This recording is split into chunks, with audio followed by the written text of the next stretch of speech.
문예지 탐구방송 요즘 소설 이야기 75번째 이야기 시작합니다.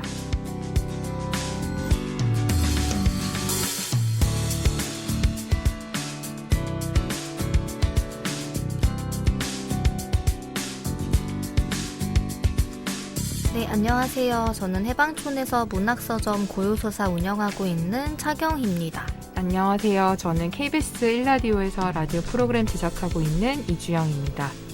네, 오늘은 저희가 문학과 사회 문예지 들고 왔는데요. 2020년 겨울호에 실린 작품들 살펴볼 거고요. 그 전에 문학과 사회 잡지에 대해서 이야기하고 넘어가는 시간 갖겠습니다. 저희가 네. 작품은 조남주 작가 미안한 아래 들고 왔어요.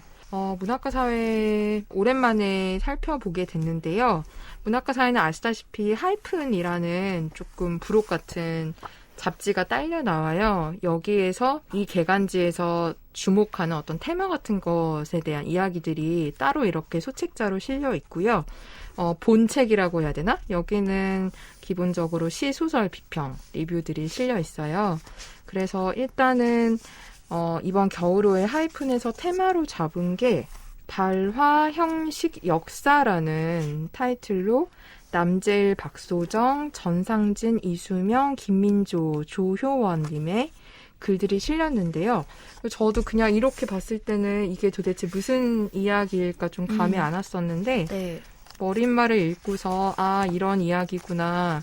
그리고 되게 현재 우리 문단이나 어떤 사회의 담론에 어떤 중요한 흐름이라는 것도 전 동시에 좀 느낄 수는 있었는데 어떤 이야기냐면 새로운 담론이 발생할 때 그 담론의 내용도 중요하지만 어쩌면 그 발화하는 형식이 담론에 오히려 더 중요한 의미를 담고 있을 수 있다는 얘기였어요. 그래서 짧게 읽으면 그것이 어떤 방식으로 어떤 형식을 통해서 발화되는가라는 것이 어떤 특정 발화의 내용보다 더 오래 남을 수가 있고 그 형식이 이야기의 성격을 더 규정할 수 있다. 그런 얘기를 하면서 예를 들어서 이런 건 것 같아요. 몇 년 동안 SNS를 통해서 해시태그가 되게 많이 이용이 됐는데 페미니즘 운동에서 그래서 페미니즘 담론장에서 이런 SNS를 통한 어떤 해시태그 발화가 실상에서 얼마나 위력이 있는지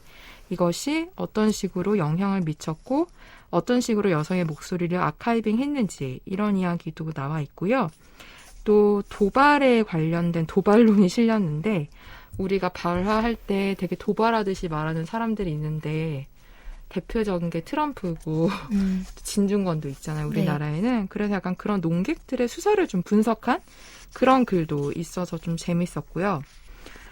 시 같은 경우에는 마종기, 함성호, 김미지, 정하나, 김희강, 안미옥, 오은경 시인의 신작시가 실렸고요. 소설은 최수철, 손보미, 조남주, 정소연 작가의 소설 그리고 구병모 작가의 상하의 문으로라는 장편연재 두 번째 작품이 실려 있습니다. 저는 이번에 리뷰도 주목받았던 작품들이 많이 실려서 다는 읽어보지 못했는데 찬찬히 보고 싶은 작품들이 되게 많았어요. 저희가 직접 모시고 얘기 나눴던 기준영 작가님의 사치와 고요도 있고요. 김금희 복자에게, 백수린 여름의 빌라, 황정은 연년셋의 김혜진 너라는 생활 지난 계절에 좀 주목받았던 작품들이 거의 다 실려 있고 시도 김현, 안희현, 이다희, 김복희, 김경희, 김행숙 등등 되게 리뷰가 충실하고 풍성하게 실려 있더라고요. 그래서 재밌게 읽으셨던 작품이 있다면 한번 들여다보셔도 좋을 것 같고요. 마지막으로 그 문지문학상 발표 이미 됐었지만 발표 심사평이나 이런 것들이 같이 실리면서 이번에 임소라 작가의 희고 둥근 부분이 당선작으로 발표가 됐잖아요. 그래서 저는 또 수상소감을 좋아하니까 읽었는데 워낙에 임소라 작가님 제가 좋아하지만 역시나 좋았어요. 의아한 일들이 내게 힘이 되어주었다라고 해요.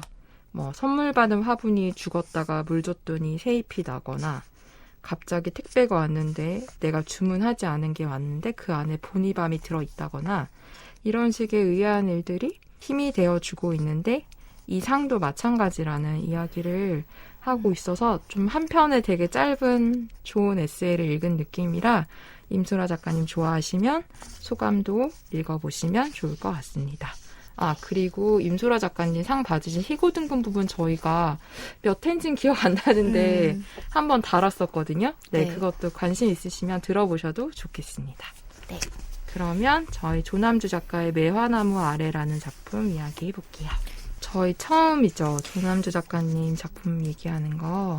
네, 그렇더라고요. 네. 뭔가 작품은 그래도 읽어왔던 것 같은데 네. 간혹 발표하시니까 근데 한 번도 소개를 해드린 적은 아직까지는 없었던 것 같고 네. 이번에 소개를 해드릴 매화나무 아래는 저는 약간 조남주 작가 기존에 쓰셨던 작품이랑 좀 다른 느낌이었어요. 그러니까 네. 막 스타일이 변했다거나 그런 게 아니라 좀 따뜻하다고 해야 되나? 약간 시선은 어떻게 보면은 여성의 이야기이기는 한데 그거를 다루는 것 자체가 그전에는 약간의 위트로 네. 나를 세우는 부분들이 있었잖아요. 네.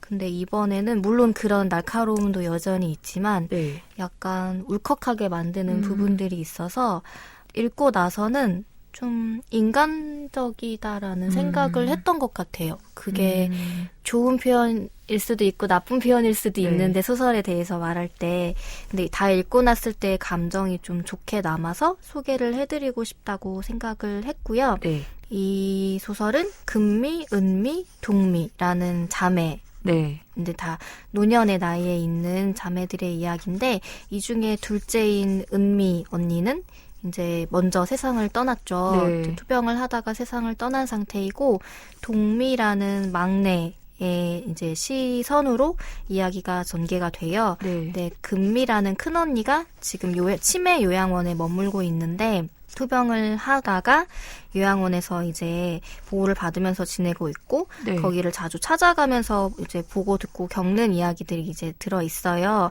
그리고 마지막에는 이제 금미 언니의 상태가 안 좋아지면서 언니를 떠나보내야 하는 상황에 대한 이야기까지 들어가는데 여기서 이제 동미라는 캐릭터는 원래 말려라는 이름을 갖고 있었던 네. 그래서 뭐 그 이름 덕분인지 무엇인지 모르겠지만 남동생을 둘이나 뒀는데도 집에서 이제 계명을 반대를 네. 해서 남편도 그렇고 네. 결국엔 남편이 죽고 나서 이제 동미라는 이름으로 계명을 하고 지금 동미로 살고 있는 상황인데 이 언니가 약간 동미라는 이름을 되게 많이 불러주잖아요.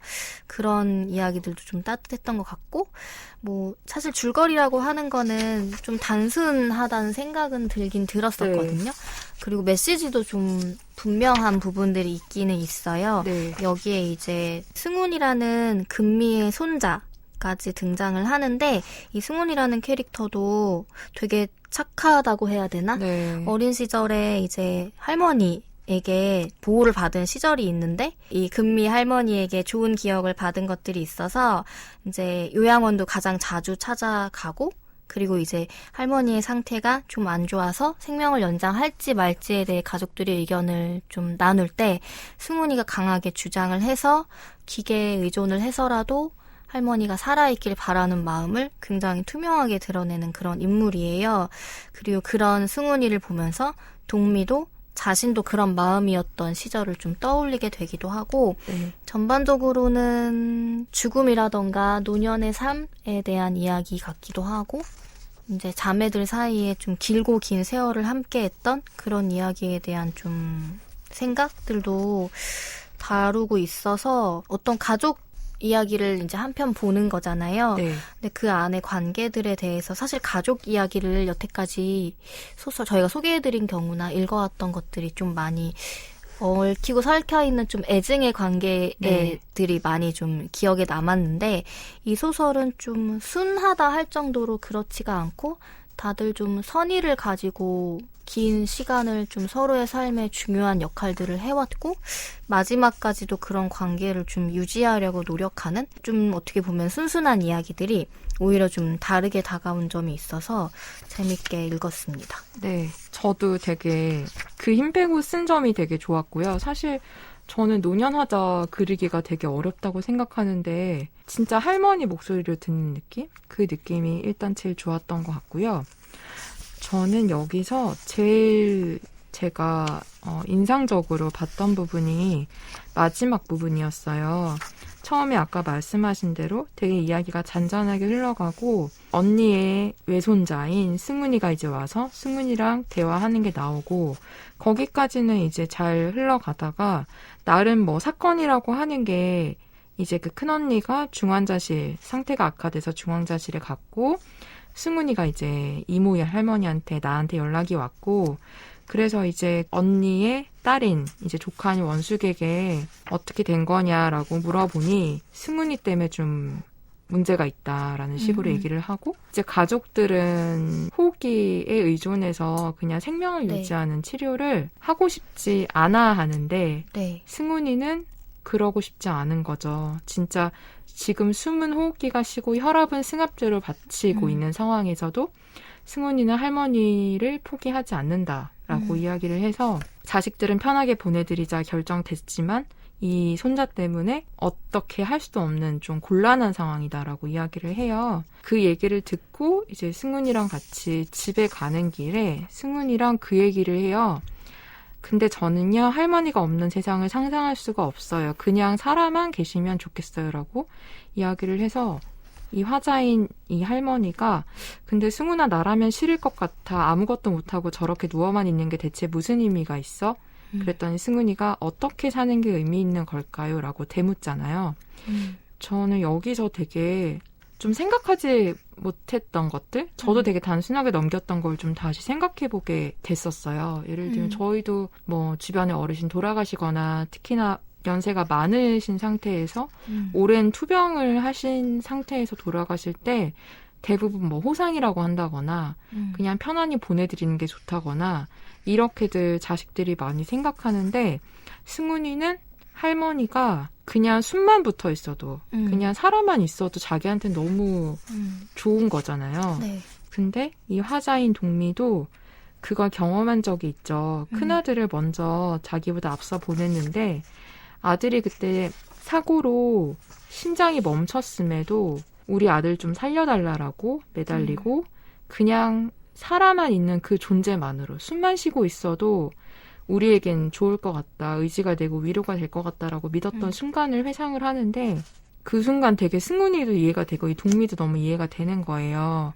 우리가 어떤 그 존재 자체에 좀 기대고 있는 경우들이 특히 가족 안에서는 꽤 있는데 뭐 네. 부모 자식 간이나 근데 그 지점을 저도 크게 생각하지 않았는데 그 부분이 저한테도 좀 인상 깊게 들어왔었고 그리고 또다시 이제 동미가 이제 자문을 하죠.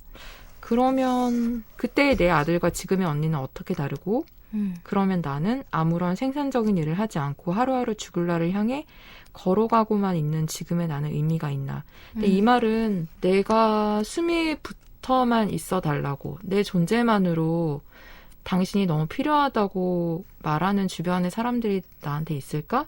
라는 약간 질문처럼도 들려서 좀 마음이 복잡해지더라고요. 그래서 서사의 굴곡 없이 쭉 읽고 나가다가 이 질문에 맞닥뜨리면서 좋은 의미의 각성이나 좋은 의미의 혼란 같은 걸 네. 좀 경험할 수 있어서 그 부분이 이 소설에서 가장 좋았던 것 같아요. 네. 지금 동미 같은 경우에는 언니 은미를 먼저 떠나보낸 경험이 있잖아요. 네.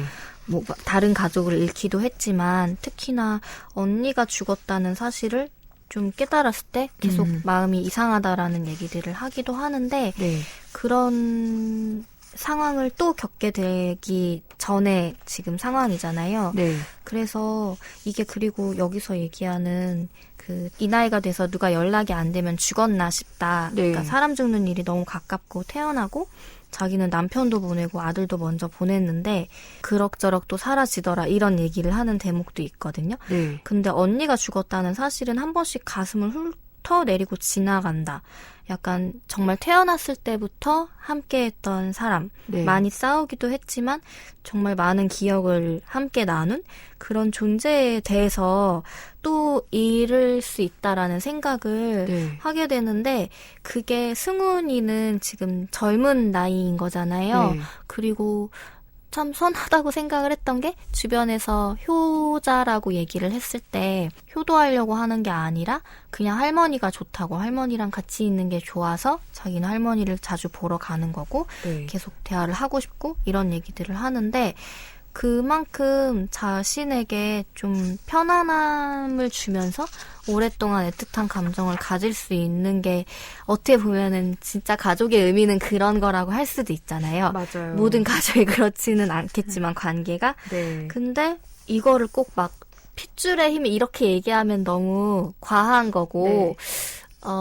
뭉뚱그려서 얘기를 하는 거겠지만 적어도 이 소설 안에서는 좀 그런 얘기를 하고 있는 것 같았어요. 그리고 결국엔 그런 게 정말 숨만 붙어 있기를 바라는 마음까지 네. 갈 수도 있는? 왜냐하면 이게 혈육이라는 게 나와 진짜 뭔가를 나누는 관계를 얘기를 하는 거잖아요. 네. 피와 살의 꼭 그런 의미라기보다는 네. 정말 그게 다 들어있는 종합적인 얘기들을 의미가 있는 것 같아서 그런 관계를 잃어가는 거 이렇게 오래오래 살다 보면은 그런 순간을 맞이하게 될 수밖에 없는데 그런 거를 좀 노년 화자의 입장으로 네. 얘기를 해주고 있고 그리고 그거를 이제 승훈이라는 젊은 층과 같은 질문을 공유하게 되는 순간이 저도 좀 강렬했던 게 이게 많이 겪는다고 해서 익숙해지지 않는 네. 일, 그러니까 여기서는 이제는 사람 죽는 일이 너무 가깝다라고 하고 실제로 나이가 들어갈수록 그렇기는 하잖아요. 네.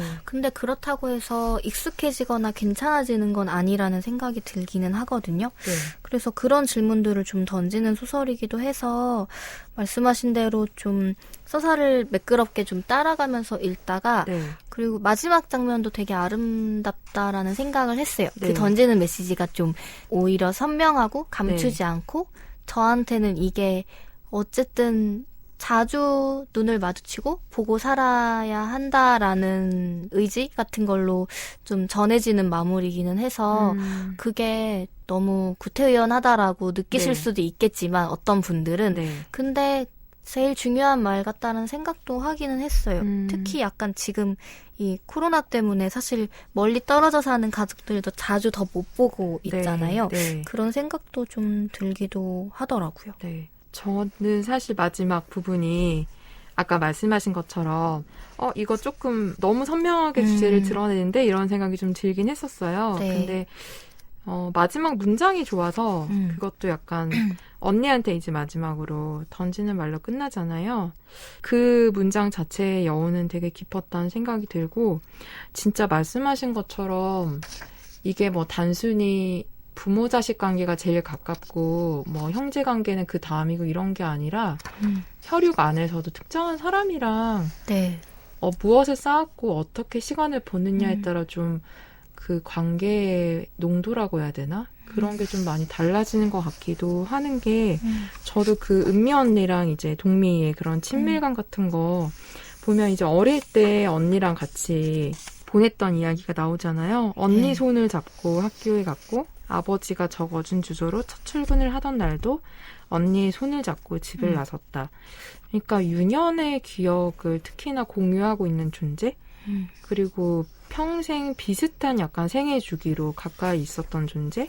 네. 이런 존재가 가지는 무게감 같은 것도 느꼈고 승훈이 같은 경우에는 또 되게 인상 깊은 에피소드가 있잖아요. 이거 네. 되게 재밌기도 한 에피소드인데 이 큰언니가 평생 설렁탕집을 운영을 했는데 승훈이가 약간 학교 다닐 때 좀 동네 깡패 같은 애들한테 괴롭힘을 당하고 있었던 상황인데 여기서 이제 그 외할머니가 나서서 해결을 해주는데 큰 식칼, 정육칼 들고 돼지 등갈비 하나 사갖고 그 승훈이 괴롭히는 애들한테 가서 나는 매일 소 한 마리 해체하는 사람인데 그런 식으로 칼을 쓰는 사람이야 라는 약간 좀 겁을 주잖아요. 네. 그래서 막 언니 그거 협박이야 미쳤어 막 그러지만 약간 부적절한 방식이지만 할머니가 이 손자를 지키기 위해서 사실은 고기 해체도 못하는 사람이 네. 이런 식의 좀 일을 했던 근데 엄청 든든하긴 했을 것 같아요. 제가 그 시절의 승훈이라면 이거는 진짜 잊을 수 없는 맞아요. 그 중학생 형들한테 할머니가 찾아가는 에피소드 네. 되게 웃기잖아요. 그러니까 네. 재밌잖아요. 상황은 물론 이제 심각한 상황이긴 한데 네. 저는 조남주 작가의 이런 에피소드를 만들어내는 게 항상 좀 찰지다는 생각을 해요. 그 안에 네. 그러니까 되게 현실적인 이야기면서도 대사나 이런 게 되게 재미있게 붙는 경우들이 있어서 네. 왜 여기도 그 등갈비를 칼에 꿰가지고 가는데 학생들한테는 나는 소를 해체하는 사람이다라고 네. 하지만 돼지 등갈비 네. 근데 언니 왜 돼지 등갈비를 가져갔어? 라고 하니까 애들이 그런 거 구분하겠냐 그냥 싸고 그럴듯해 보이는 걸로 샀지. 그래서 그건 어떻게 했는데 그랬더니 묵은지 넣고 푹 끓여서 승훈이랑 잘 먹었다. 그리고 이제 승훈이는 그런 걸 먹고 잘 자랐다 이렇게 이야기가 전개가 되잖아요. 네. 근데 이런 대화 같은 것들이 되게 이게 좀 저렴한 표현이지만 그냥 뭔가 되게 찰지다는 생각을 네. 해요. 소설에 되게 잘 붙는다. 맞아요. 그리고 왜 언니랑 에피소드들도 옥수수 같이 먹으면서 네, 그거 되게 손으로 좋았어요. 네, 한 번에 알을 떼는 그런 네. 내기? 네. 그러니까 뭐가 보상이 없는 내기를 하는 그냥 정말 말 그대로 오순도순한 장면인데 그런 것들도 이게 꼭 막 작법을 얘기하고 싶은 건 아닌데 너무 잘 짜여져 있다라는 생각을 했어요. 그래서 네. 그런 것들이 곳곳에 있는 소설이라 잘 읽히고 네. 뭔가 많은 것들을 보여주는 그런 장면들이 많아가지고 네. 그런 거에 좀 탁월한 느낌으로 네. 읽게 되기도 하고 네. 이게 금미 언니가 요양원에 있으면서 말 그대로 몸이 기능을 잃어가는 거를 지켜보는 거잖아요. 네. 동미 자신도 늙어가고 있기도 하고. 근데 그런 것들이 나와요. 노년의 뭐 냄새라던가 배변 이야기라던가. 네. 근데 여기는 심지어 보호사님도 되게 착한 분이어서 네. 이제 동미는 언니의 입냄새를 걱정을 하면서 가글을 사갈까 이런 생각을 하는데 보호사님은 이렇게 ቁ순내가 나는데 이렇게 고우신 분인데 네. 라는 식으로 얘기를 하는데 그냥 그런 게 좀 좋더라고요. 이게 네. 막 이런 사람이 어딨어 이런 생각을 하다가도 이런 사람도 있을 수 있지라는 네. 생각도 들고 그 최근에 뭐 병상 응급실에서 일하는 분들의 인터뷰 구슬록을 읽을 네. 일도 있었고 봉사를 좀 오래 한 분들의 인터뷰 같은 거를 읽을 일이 있었는데 그냥 그런 사람들이 존재하더라고요. 맞아요. 너무 좋은 마음으로 좋은 일을 하고 맞아요. 그거를 스스로 되게 자랑스러워할 줄 알고 그러니까 자랑하는 게 아니라 자랑스러워할 줄 아는 게 느껴지고 내가 자부심 있는 인간으로 살아간다라는 거에 대한 걸 실천하는 분들? 그래서 좀 약간 이게 미화됐어라고 느껴지지 않고 아 진짜 이런 사람이 존재하는구나라는 네. 생각이 들었는데 이 소설도 약간 그런 느낌을 받았어요. 물론 네. 모두가 선한 사람들이고 모두가 선한 관계만 있었던 건 아니겠지만 네. 근데 늙어가면서 좀 그런 것들을 벗어가고 있구나라는 생각? 그러니까 왜 너무 왜 여기에도 금미 언니의 자식들이 돈 문제로 싸우고 절연한 이야기들도 나오긴 하잖아요. 네. 근데 늙어가면서는 그런 게 무슨 소용이지라는 생각들을 좀 그런 것들을 헐벗어가는 나이대의 이야기들인 것 같아서 네. 그러니까 읽을 때는 너무 착한 이야기 아니야라고 느낄 수도 있겠지만 그래서 좀 다르게 느껴지고 다른 식으로 좀 좋았던 여기서 던지는 메시지나 이런 것도 중요하긴 한데 읽고 있으면 마음이 좀 편안해지는 네. 그런 게 있었어요. 물론 이 안에서 힘든 이야기들도 있고 저는 막 그 언니가 방사선 치료 받았던 이야기 할 때 이런 거는 사실 경험해보지 못하면 모르잖아요. 네. 근데 너무 좀 직접적으로 느껴지는 그런 표현들이 맞아요. 있는데 그게 진짜 사람이 아프다는 게 이런 느낌이겠구나. 아프면 이런 일을 겪는구나. 이런 것들을 좀 들여다본 느낌이어서 네. 나이가 들면 이렇게 되겠구나. 그리고 이 금미 언니처럼 자신을 좀 곱게 단정하게 가꾸는 거? 네. 근데 치매에 걸려 있는데도 그런 거잖아요. 네, 맞아요. 좀 나이가 들었을 때도 저런 삶을 좀 유지할 수 있는 사람이 되면 좋겠다. 저런 태도. 근데 그런 건 하루아침에 되는 건 아니니까 좀 그런 것들도 좀 생각을 해보게 되고 약간 뚜렷한 만큼 그 안에서 이 소설이 던져주는 질문이나 주제에 대해 한 번씩은 좀 생각해 보게 되는 그런 감상도 좀 하게 됐어요. 네. 네, 이렇게 저희 조남주 작가의 단편소설 매화나무 아래에 대해 얘기 나눠보았습니다. 문예지 탐구방송 요즘 소설 이야기. 다음 시간에는 자음과 모음 2020년 겨울호에 실린 작품들 소개할 건데요. 안보현 작가의 밤은 내가 가질게 라는 작품 이야기 나눠보겠습니다. 저희는 조남주 단편 소설 매화나무 아래 일부를 경희님의 낭독으로 들으시면서 다음 시간에 인사드리겠습니다. 들어주셔서 고맙습니다.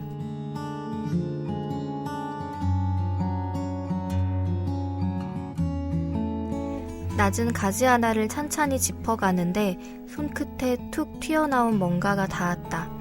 벌레인가? 마음은 소스라쳤는데 손은 그 자리 그대로 얼어붙었다. 손가락 끝을 동글동글 움직여봤다. 작고 차고 매끄러운 벌레라기보다는 벌레의 알? 목을 쭉 빼고 실눈으로 살폈다. 겨울눈. 초록가지와 대비되는 짙은 자줏빛의 겨울눈. 한 걸음 물러서 올려다보니 잔가지의 겨울눈이 한가득이었다. 자줏빛으로 꼭꼭 뭉쳐진 겨울눈도 있고 벌써 살짝 열려 틈새로 초록빛이 보이는 겨울눈도 있었다. 눈들은 봄이 되면 꽃이 되겠지. 새하얀 꽃들이 늙은 나무를 뒤덮으면 마르고 갈라진 나무 껍질은 보드라운 꽃잎에 가려 보이지도 않겠지. 벅차게 흐드러진 풍경이 눈앞에 그려지며 코끝에 매화향이 날아오는 듯했다. 바람이 불면 새하얀 꽃잎들이 나비처럼 팔랑일 것이다. 그러다 못 이기고 한꺼번에 떨어져 한방눈처럼 흩날릴 것이다. 검은 가지 위로 하얀 눈송이 하나가 내려와 앉았다. 꽃잎 같았다. 고개를 들어 하늘을 올려다보니 눈송이들이 느리게 내려오고 있었다. 눈이 꼭 꽃 같네, 꽃잎 같네. 언니는 꽃이 지기 전에 오라고 자주 말했었다. 꽃이 피어 있을 때도, 꽃이 다 떨어진 후에도 그랬다. 이제 알겠다. 금미 언니야, 나도 이제야 알았어. 꽃이 눈이고 눈이 꽃이다. 겨울이 봄이고 봄이 겨울이다, 언니야.